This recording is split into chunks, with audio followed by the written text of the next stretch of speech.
মধ্যপ্রদেশ এবং রাজস্থানে পরপর শিশু মৃত্যুর জের সিরাপ নিয়ে এবার বাড়তি সতর্কতা রাজ্য সরকারের তরফে নেওয়া হচ্ছে।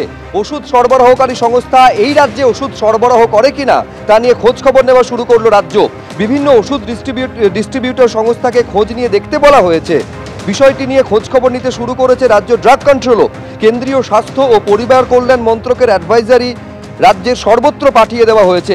ওই সিরাপ বিক্রিতে নিষেধ করেছে Bengal chemist and druggist association.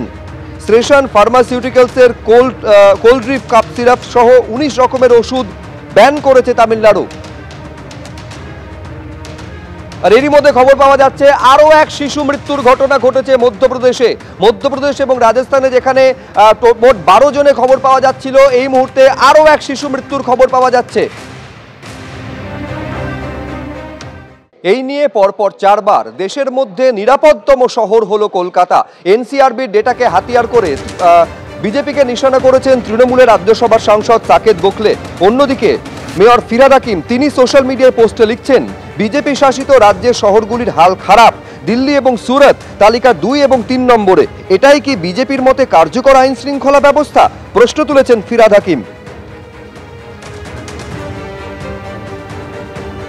প্রমাণ করে দেয় যে বিজেপি যে আমাদের রাজ্য বা আমাদের মুখ্যমন্ত্রী বা আমাদের প্রশাসন নিয়ে যে নাগাড়ে কুৎসা এবং নাগাড়ে অসভ্যতা চালিয়েছে, এই সমীক্ষা প্রমাণ করে যে মানুষ, বিশেষত নারীরা এখানে সুরক্ষিত আছে। কেন্দ্রীয় সরকারের যে সমীক্ষাটি বলছে কলকাতা অন্যতম মানে সর্বোচ্চ সুরক্ষিত শহর, কারণ কলকাতা ল অ্যান্ড অর্ডার আছে।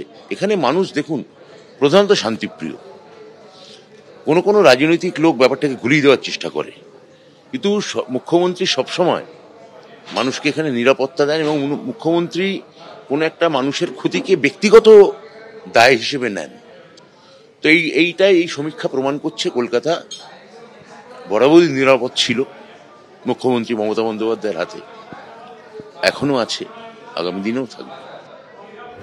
একেবারে সরাসরি তৃণমূল কংগ্রেস নিশানা করেছে বিরোধীদের এনসিআরবির ডেটাকে হাতিয়ার করে, যেখানে এই প্রশ্ন তোলা হচ্ছে এই ডেটাকে হাতিয়ার করে যে এই শহরের আইন শৃঙ্খলা ব্যবস্থা কতটা সুদৃঢ় রয়েছে, রাজ্যে শান্তি শৃঙ্খলা বজায় রয়েছে বলেই পরপর 4 বছর রাজ্যের রাজধানী কলকাতা দেশের মধ্যে নিরাপদতম শহর হলো বলে দাবি করা হচ্ছে তৃণমূল কংগ্রেসের তরফে।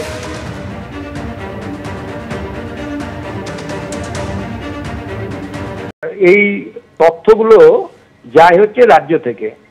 রাজ্যের মুখ্যমন্ত্রী যেখানে প্রকাশ্যে বলে প্রশাসনিক সভাতে যে আপনারা এফআইআর করার আগে ভেবেচিন্তে তদন্ত করে এফআইআর করবেন, অর্থাৎ ইনডাইরেক্টলি পরিষ্কার বলেন যে এফআইআর কম করার জন্য, তো স্বাভাবিকভাবে সেখানে এফআইআর হবে না, ঘটনা ধামাচাপা পড়বে। সেটাই হচ্ছে। আপনার চাক্ষুষ কি দেখতে পাচ্ছেন? কলকাতার বুকে সল্ট লেকে শ্লীলতাহানি হয়, আহমেদাবাদে আমরা দেখতে পাই ডান্ডিয়ার সময় রাত্রি 12টার সময় 1টার সময় মেয়েরা ফাঁকা রাস্তা দিয়ে সোনার গয়না পরে স্কুটি নিয়ে যায়। বাস্তবিকতা অন্য জিনিস বলছে। আরেকবার আপনাদের বলবো, এই নিয়ে পরপর 4 বছর দেশের মধ্যে নিরাপদতম শহর হলো কলকাতা। এনসিআরবি তথ্যকে হাতিয়ার করে সোশ্যাল মিডিয়ায় একের পর এক তৃণমূল নেতা, মন্ত্রী থেকে সাংসদ তারা বিজেপিকে নিশানা করছেন, বিরোধীদের নিশানা করছেন। পাশাপাশি বিজেপি শাসিত রাজ্যগুলির কি হাল এই পরিসংখ্যানও তুলে ধরছেন তারা। ফোনে আমরা যোগাযোগ করতে পেরেছি প্রদেশ কংগ্রেস মুখপাত্র সৌম্যাজ রায়ের সঙ্গে। সৌম্যদা, কি বলবেন যে রাজ্যের যে শহরের আইন শৃঙ্খলা ব্যবস্থা সম্পূর্ণ ভেঙে পড়েছে বলে বিরোধী দল হিসাবে বারে বারে আপনারা অভিযোগ তোলেন, এই রাজ্য সরকারের চলে যাওয়া উচিত বলে আপনারা প্রশ্ন তোলেন, সেই রাজ্যের রাজধানী পরপর 4 বার এনসিআরবি ডেটা বলছে দেশের মধ্যে নিরাপদতম শহর। দেখুন, আমরা পরিষ্কার একটা কথা বলি, কলকাতা বরাবরই নিরাপত্তা ছিল কলকাতার, এমন নয়, এটা ট্র্যাডিশনালি ভালো। কিন্তু একটা ক্লাসে দুটো ছেলের মধ্যে কম্পিটিশন করছে, কম্পিটিশনটা করছে দেখুন, বলছেন আমরা বিহারের থেকে ভালো, আমরা উত্তরপ্রদেশের থেকে ভালো। ভালো হওয়ার কি কোনো লিমিট আছে? পশ্চিমবঙ্গের কলকাতা শহর নিরাপত্তা বরাবরই ছিল, আর আগামী দিনেও থাকবে, এটাই তো আমরা চাই। কিন্তু পশ্চিমবঙ্গের সাম্প্রতিক ঘটনা, একটার পর একটা ঘটনা চোখে আঙ্গুল দিয়ে দেখিয়ে দিচ্ছে যে কলকাতা শহরও নিরাপদ নয়। আমরা তো ভালো হতে চাই, আরো ভালো হতে চাই, আরো মহিলারা নিরাপত্তা পাক। রাজ্যের কঙ্কালসার চেহারা এনসিআরবি রিপোর্ট কতদিন কোন সময় পর্যন্ত আছে? এই রাজ্যে বহু এমন কেস আছে যে এনসিআরবিতে রিপোর্ট হয় না, থানাগুলো রিপোর্ট দেয় না সঠিক সময়, থানাগুলো থেকে সঠিক সময় রিপোর্ট যায় না, আমরা বারবার বলছি, আমরা বিরোধীরা বলছি, আমরা খুশি নয়। কলকাতা থাকুক, সেফ থাকুক, আরো সেফ হোক, আগামী দিনে আরো সেফ হোক, আমরা চাই। কিন্তু সেটা নিয়ে তৃণমূল বাদ্য বাজাতে শুরু করেছে, ঢাক বাজাতে শুরু করেছে, তার মানে কলকাতা দারুণ ভালো হয়ে গেল কম্পারেটিভ টু আদার্স। এটা ভাববার কোনো কারণ নেই। তার কারণ এই রাজ্যে আর্যরের মতো ঘটনা, দক্ষিণ কলকাতার মতো ঘটনা এবং একটার পর একটা নারী নির্যাতনের ঘটনা, মহিলা নির্যাতনের ঘটনা, শিশু নির্যাতনের ঘটনা এগুলো আসে। এনসিআরবি রিপোর্টে যেমন এটা দেখাচ্ছে, আবার এনসিআরবি রিপোর্টে এটাও আছে যে এই রাজ্য থেকে সব থেকে বেশি শিশু এবং মহিলা পাচার হয়। এই রাজ্য থেকে অনেক মানুষের অঙ্গ প্রত্যঙ্গ পর্যন্ত পাচার হয়। শুধু অর্ধেক রিপোর্ট দিয়ে অর্ধ সত্য জানিয়ে মানুষকে বুকা বানানো যাবে না। অনেক ধন্যবাদ সৌম্যদা আমাদের সঙ্গে কথা বলার জন্য। প্রদেশ কংগ্রেস মুখপাত্র সৌম্য রায়ের সঙ্গে আমরা কথা বললাম। সিপিএম নেতা শতরূপ ঘোষের সঙ্গে আমরা ফোনে যোগাযোগ করতে পেরেছি। শতরূপ, যে কলকাতা শহরের আইন শৃঙ্খলা ব্যবস্থা সম্পূর্ণ ভেঙে পড়েছে বলতে গিয়ে কখনো আরজি করের প্রসঙ্গ তোমরা টেনেছো, কখনো কসবা ল কলেজের প্রসঙ্গ তোমরা টেনেছো, কিন্তু এই কলকাতা শহর পরপর 4 বছর ইন্ডিয়ার সেফেস্ট সিটি, নিরাপদতম শহর, তৃণমূল কংগ্রেস এই তথ্যকে হাতিয়ার করে তোমাদের নিশানা করছে। দেখুন, আরজিকর বা কসবা ল কলেজের প্রসঙ্গ তো আমরা টানিনি। আরজিকর বা কসবা ল কলেজের ঘটনাগুলো সত্যিই ঘটেছে। ওখানে তৃণমূল আশ্রিত ক্রিমিনালরা, তৃণমূলের নেতারা সত্যি সত্যি ওখানে ধর্ষণ সংগঠিত করেছে। অতএব সেটা বিরোধীদের মুখে উঠে এসছে।